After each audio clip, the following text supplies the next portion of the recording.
Jeshi la Polisi Kanda Maalum ya Dar es Salaam kwa kushirikiana na maafisa wa maendeleo ya jamii, jinsia, wanawake na makundi maalum linaendelea kufuatilia kwa karibu na kuchunguza kwa pamoja na idara hii ya serikali swala la kushambuliwa na kudhalilishwa kwa mwanafunzi wa Chuo Kikuu cha Ardhi Dar es Salaam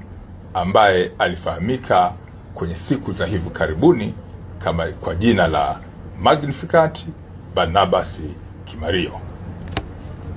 Katika swala hili watuhumiwa 4 wamekamatwa,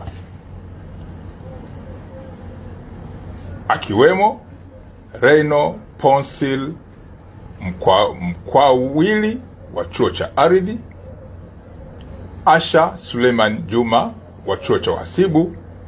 na Mwemba Baton Mwemba maarufu kama Mwijaku wa Dar es Salaam. Watu hawa waliokamatwa ni 3 ambao wanatuhumiwa kuhusiana na swala hili